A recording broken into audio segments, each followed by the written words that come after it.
आज हम बात करते हैं हमारे आदि कवि महर्षि वाल्मीकि जी की। वाल्मीकि जी की जयंती हर वर्ष आश्विन मास में पूर्णिमा तिथि को मनाई जाती है। वाल्मीकि जयंती के शुभ अवसर पर गाँव में और शहरों में बहुत झांकियाँ निकलती हैं, खूब भीड़ रहती है। बहुत उत्साह के साथ लोग वाल्मीकि जयंती मनाते हैं। वाल्मीकि ऋषि आदि कवि के रूप में प्रसिद्ध हैं। उन्होंने संस्कृत में रामायण की रचना की थी। उनके द्वारा रची हुई रामायण को वाल्मीकि रामायण कहा जाता है।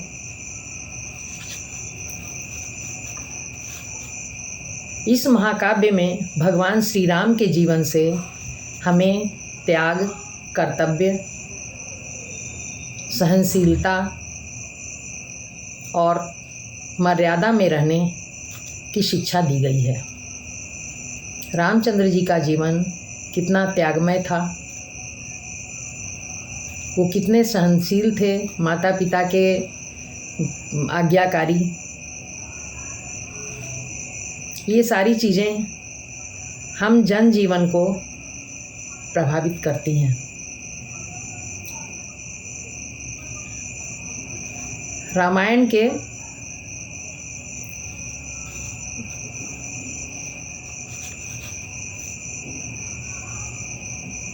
अंदर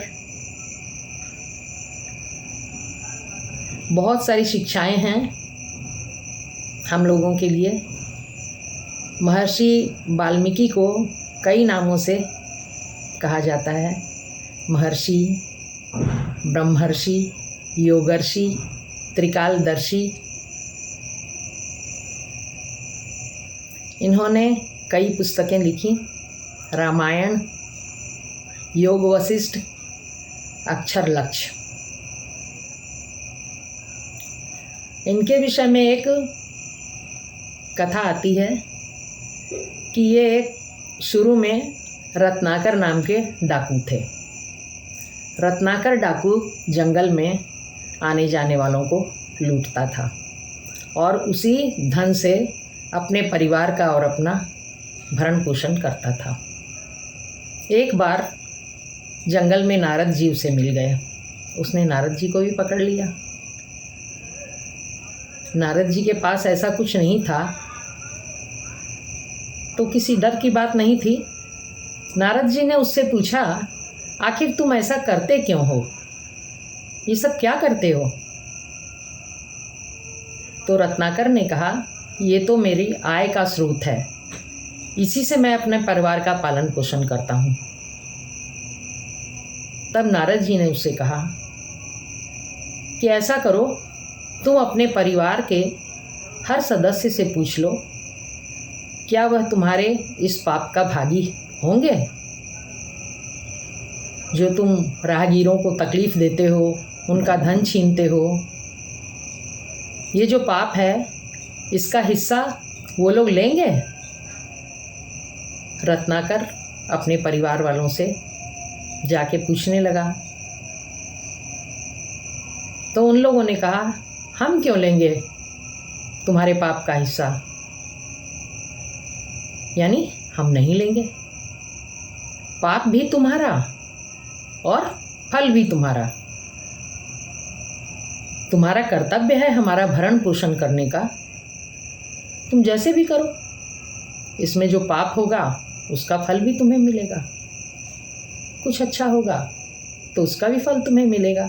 हमें कुछ नहीं, हम कोई हिस्सा नहीं लेंगे इसमें से। रत्नाकर को बहुत अफसोस हुआ कि मैं किन लोगों के लिए इतना बुरा कर्म करता था।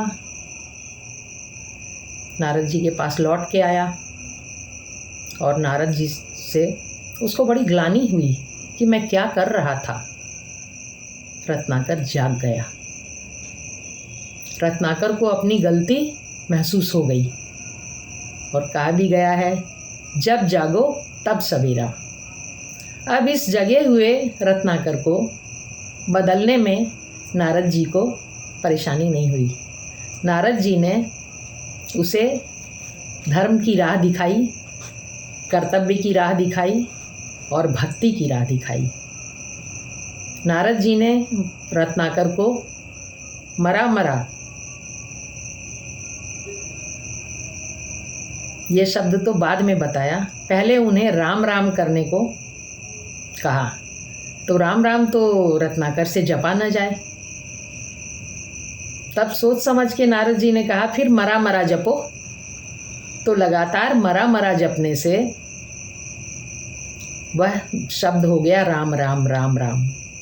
तो राम राम का जाप होने लगा और रत्नाकर का जीवन बदल गया।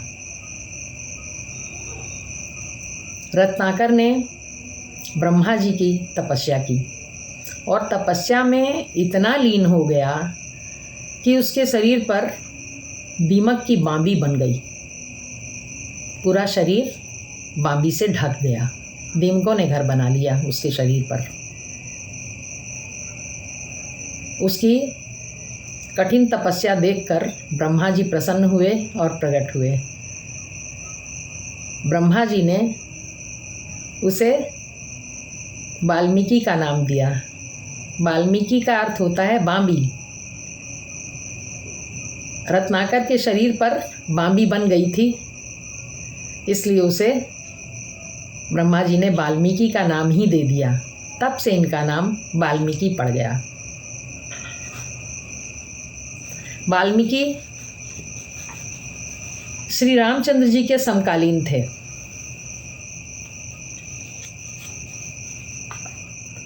क्योंकि महर्षि वाल्मीकि के क्योंकि त्रेता युग में वे जन्मे थे और रामचंद्र जी के समकालीन थे। रामचंद्र जी जब माता सीता का त्याग उन्होंने किया था तो माता सीता कई वर्षों तक वाल्मीकि ऋषि के आश्रम में रही थी। उनके वे दोनों पुत्र लव कुश वहीं हुए थे और उनका पालन पोषण भी वहीं पर हुआ था। रामचंद्र जी के जीवन के बारे में वाल्मीकि जी को सब कुछ पता था।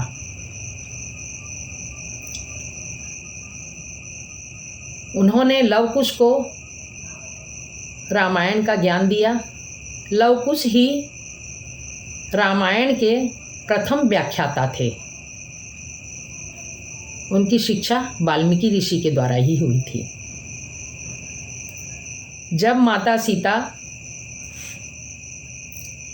पृथ्वी माता की गोद में चली गई थी, सबसे पहले रामचंद्र जी लव कुश से वाल्मीकि ऋषि के आश्रम में ही मिले थे और वाल्मीकि जी ने इनका परिचय करवाया था। दोनों को लव कुश को रामचंद्र जी से मिलवाया था। और जब माता सीता पृथ्वी माता की गोद में चली गई थी तो उन्होंने लव कुश को रामचंद्र जी को सौंप दिया।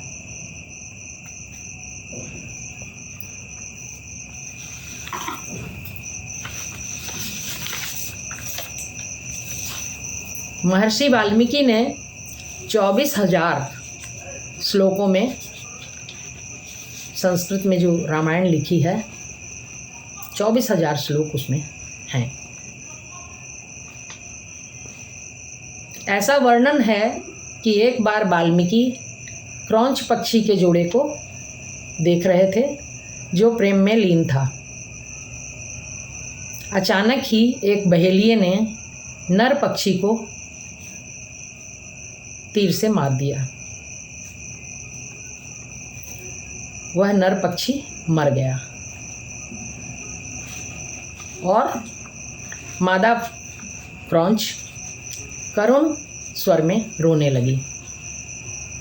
उसके इस दुख की दुख भरी आवाज़ को, विलाप को सुनकर वाल्मीकि जी के मन में करुणा जाग गई और उनके मुंह से संसार का सबसे पहला श्लोक फूट पड़ा। माँ निषाद प्रतिष्ठाम त्वं गमः शाश्वती समा यत् क्रौंच मिथुनादेकम वधिः काम मोहितम। अर्थ है इसका, हे दुष्ट, तुमने प्रेम में मग्न क्रौंच पक्षी की हत्या की है। जा, तुझे कभी प्रतिष्ठा की प्राप्ति नहीं होगी और तुझे भी वियोग झेलना पड़ेगा।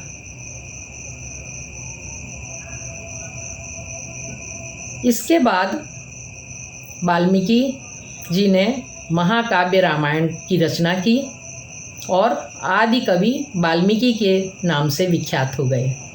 वे ज्योतिष विद्या और खगोल शास्त्र के भी प्रकांड ज्ञानी थे, क्योंकि उन्होंने रामायण में सूर्य, चंद्र और नक्षत्रों की स्थितियों का वर्णन किया है। अपने वनवास काल में भगवान श्री राम वाल्मीकि जी के आश्रम में गए थे। महर्षि वाल्मीकि को भगवान श्री राम के जीवन की सभी घटनाओं से वाकिफ थे। वो सतयुग, त्रेता और द्वापर तीनों कालों में वाल्मीकि जी का उल्लेख मिलता है। श्री रामचरितमानस में जिक्र है, जब भगवान राम वाल्मीकि जी के आश्रम में गए थे तो उन्होंने महर्षि को दंडवत प्रणाम किया था।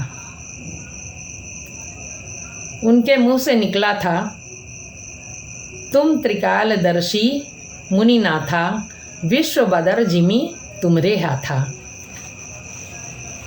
हे मुनिवर, आप त्रिकालदर्शी हैं और ये विश्व जो है, इतना बड़ा विश्व एक बेर के फल के समान आपके हाथों में है। महाभारत काल में भी वाल्मीकि जी का जिक्र आता है। द्रौपदी ने कौरवों पर जब पांडवों की जीत हो गई थी तब एक यज्ञ करवाया था और यज्ञ का उस समय यही विधान था कि शंख बजने पर ही यज्ञ का कार्य पूरा होगा, किंतु शंख तो किसी से बज ही नहीं रहा था। और लोगों को तो छोड़ें, भगवान कृष्ण से भी नहीं बजा शंख। तो भगवान कृष्ण के कहने से ही सबने ऋषि वाल्मीकि को याद किया और उन्हें आवाहन करके बुलाया। वाल्मीकि ऋषि आए और उनके आते ही बिना बजाए ही शंख बज गया और द्रौपदी का यज्ञ पूरा हो गया। इस घटना को कबीरदास जी ने भी स्पष्ट किया है। सुपच रूप धार सतगुरु आए, पांडवों के यज्ञ में शंख बजाए। महर्षि वाल्मीकि के जीवन से हम लोगों के लिए एक बड़ा संदेश है कि इंसान गलत रास्ते पर अगर चल पड़ा है तो ज़रूरी नहीं है कि अब पूरा जीवन उसका गलत ही बीतेगा। अगर मनुष्य जाग जाए, अपनी गलती को समझ जाए और स्वीकार कर ले तो सही होने की गुंजाइश है।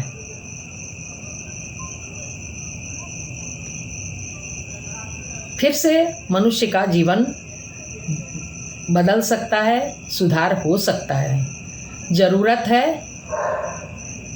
बदलने की उत्कट इच्छा की। डाकू रत्नाकर जब जाग गया नारद जी के कहने से तो उसमें सुधार आ गया। अगर फिर भी वो अपनी गलती नहीं मानता और सुधरने की कोई भी इच्छा नहीं रखता तो कोई भी चेंज उसके जीवन में नहीं आ सकता था। तो वाल्मीकि जी के जीवन से हमें एक बड़ी शिक्षा मिलती है कि अगर रास्ता गलत हो भी गया तो भी आप सुधर सकते हो, सुधरने की इच्छा के साथ।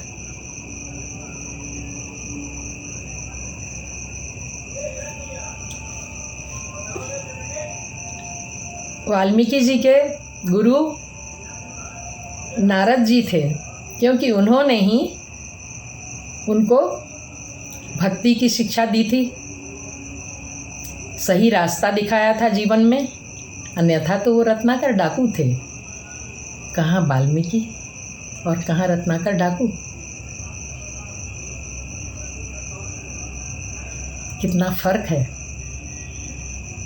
सही गुरु के मिल जाने से और छात्र में ग्रास्प करने की इच्छा के कारण देखिए क्या बदलाव हुआ।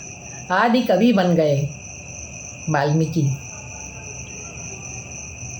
एक महान ग्रंथ की रचना कर दी। संस्कृत का महान ग्रंथ, सबसे पहला श्लोक उनके ही मुंह से निकला। आइए हम अपने आदि कवि वाल्मीकि जी, अपने महर्षि, अपने योगर्षि, अपने त्रिकालदर्शी वाल्मीकि जी को शत शत नमन करें।